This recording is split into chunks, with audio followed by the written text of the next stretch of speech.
Hello, my name is Trevor Lee, and I am going to do a presentation on the business culture of India. India has a proud, modest, diverse, and light-hearted culture, but they highly emphasize respect. The currency they use is the Indian rupee. That is the symbol. And one US dollar is the equivalent of about 64 Indian rupees. 74 Indian rupees. The average tip is about 5%. 10% is a very large tip. India has a very high context communication, meaning that you have to pay attention because there's a lot more meaning under what is being said. So this is because they try to stay polite and respectful, and to stay polite and respectful, they avoid arguing, and you'll see a lot of negotiating instead. They like to haggle. Haggle is a very big part of Indian culture, and they avoid the direct use of no. Using a direct no is considered very disrespectful. The body language, they keep a low eye contact. They don't like to stare you down.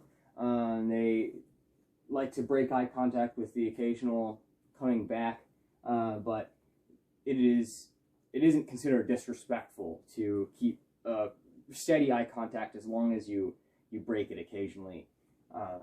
Head tilting, like going like this, is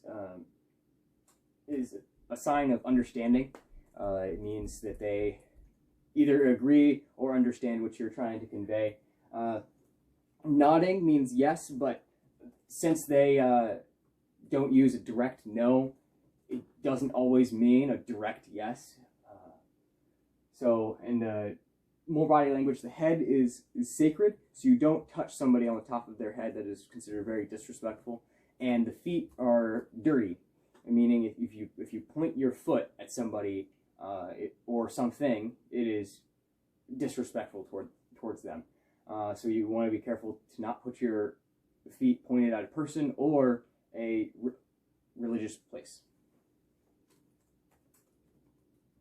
Gestures. The left hand is also dirty, meaning you don't want to be signaling with the left hand like I'm doing now. You want to try to use your right hand more, and if somebody's going to hand you something, you don't accept it with the left hand. You want to accept with the right hand, even if it's less convenient. Whistling and winking are sexually suggestive, so those should be annoyed.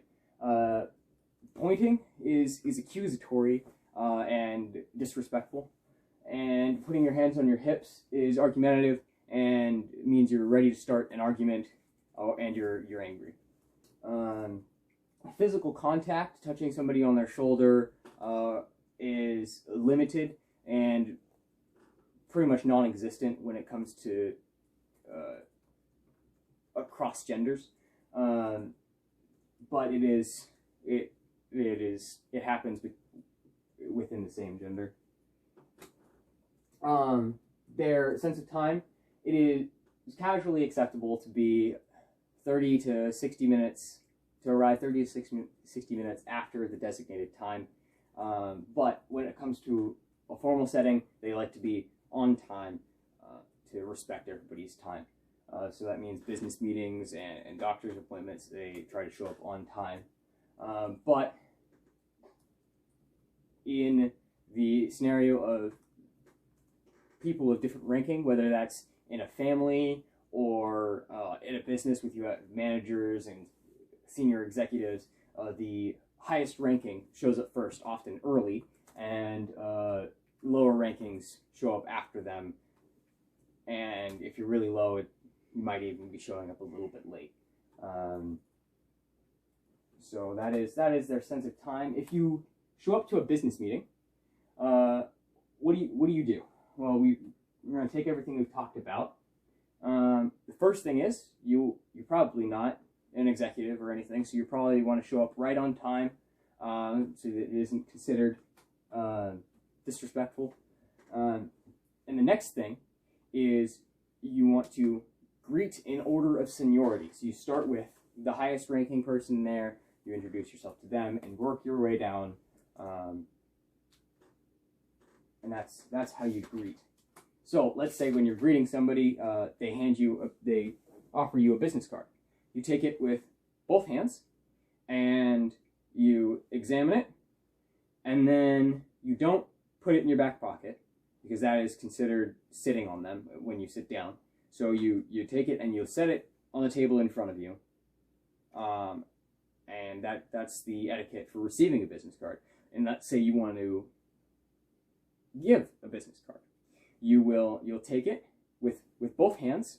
You don't want to use the left hand, because as we said, that's dirty and disrespectful. You can just use the right hand if you're in a more casual setting, but you want to use both hands and pass it to them with the letters facing towards them so that they can read it. You hand it with both hands, and they will most likely receive with both hands and examine it and place it in front of them. And that is the etiquette of exchanging business cards. So, in closing, their business culture is not all that different from United States business culture, because they use the English language in their business culture, and they're very accepting of other cultures. So it's not a huge difference, but there are things you should know about their culture. So thank you for watching my presentation.